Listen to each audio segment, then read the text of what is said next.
नमस्कार। प्रभा साक्षी news network और आप सभी का स्वागत है।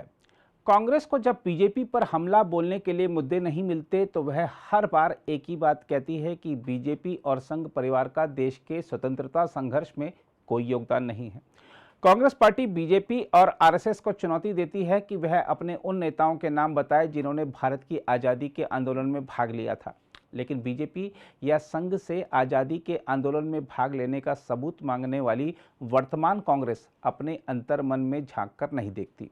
यदि अखिल भारतीय कांग्रेस कमेटी अपने गिरेबा में झांक कर देखेगी तो उसे पता चल जाएगा कि इस कांग्रेस पार्टी के किसी भी नेता का आज़ादी के आंदोलन में कोई योगदान नहीं है, क्योंकि यह असली कांग्रेस ही नहीं है।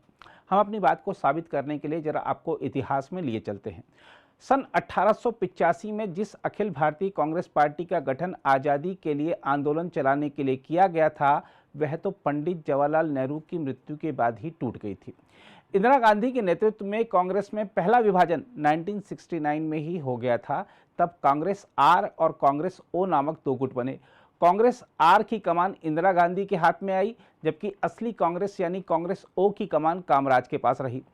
इंदिरा गांधी के नेतृत्व वाली कांग्रेस आर गुट ने 1971 के लोकसभा चुनाव में विजय हासिल की, लेकिन 1979 में कांग्रेस आर का भी विभाजन हो गया और कांग्रेस आई का गठन हुआ, जिसे 1981 में चुनाव आयोग ने मान्यता दी। दूसरी ओर जो असली वाली कांग्रेस यानी कांग्रेस ओ थी, उसका विलय जनता पार्टी में हो गया। जनता पार्टी में बाद में कुछ और दलों का विलय हुआ और अब जनता पार्टी सिर्फ कागजों पर ही अस्तित्व में है, यानी असली वाली कांग्रेस कई दलों की मिलावट में खो चुकी है। इसका सीधा मतलब यह है कि आज की अखिल भारतीय राष्ट्रीय कांग्रेस वह कांग्रेस ही नहीं है जिसने आज़ादी के आंदोलन में भाग लिया था। तो इस कांग्रेस के नेता कैसे यह दावा कर सकते हैं कि आज़ादी उन्होंने दिलवाई? जहाँ तक आज़ादी के आंदोलन का नेतृत्व करने वाली असली कांग्रेस की बात है तो उस पर भी कई सवाल उठे हैं। सवाल उठा है कि क्या असली वाली कांग्रेस की कार्यसमिति ने महात्मा गांधी से परामर्श किए बिना देश के विभाजन के लिए सहमति दी थी? कई दस्तावेज तो इस बात की पुष्टि करते भी हैं कि महात्मा गांधी धर्म के आधार पर देश के बंटवारे के एकदम खिलाफ थे, लेकिन कांग्रेस ने इतिहासकारों को अपने प्रभाव में लेकर आज़ादी के आंदोलन में अपनी भूमिका को बढ़ा चढ़ाकर पेश करवाया और स्वतंत्रता संग्राम में भाग लेने वाली कई महान हस्तियों को इतिहास में वह स्थान नहीं मिलने दिया जिसके वह हकदार थे। आज़ादी के आंदोलन में असली वाली कांग्रेस के योगदान का ढोल इतनी तेज आवाज़ में पिटवाया गया कि उस कांग्रेस की वो गलतियां उस शोर में दबकर रह गईं जो अगर नहीं की गई होती तो देश का विभाजन नहीं होता। इसलिए पिछले दिनों दिल्ली विश्वविद्यालय ने उस दौर का सच सामने लाने के लिए बड़ी पहल करते हुए स्वतंत्रता और विभाजन अध्ययन केंद्र स्थापित करने का फैसला किया, जो देश के बंटवारे से जुड़ी हाई वोल्टेज राजनीति और इस बारे में शोध करेगा कि तत्कालीन केंद्रीय नेतृत्व अलगाववाद के रोगाणुओं को रोकने में किस तरह विफल रहा।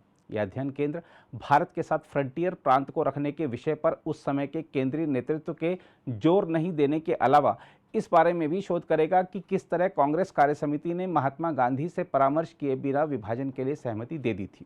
हम आपको बता दें कि शोध विषयों के लिए प्राथमिकताएं स्वतंत्रता और विभाजन अध्ययन केंद्र की स्थापना के लिए मसौदा अवधारणा नोट के हिस्से में शामिल थी।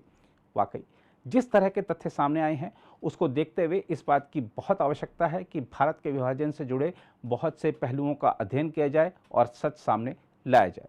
बहरहाल वर्तमान कांग्रेस और उसके नेताओं का देश की आज़ादी के संघर्ष में भले कोई योगदान नहीं है, लेकिन इस पार्टी ने देश को तमाम समस्याएं जरूर दी हैं। इस पार्टी ने भ्रष्टाचार और परिवारवाद की जो राह दिखाई उस पर देश के तमाम दल चले और भारत को लूटते रहे।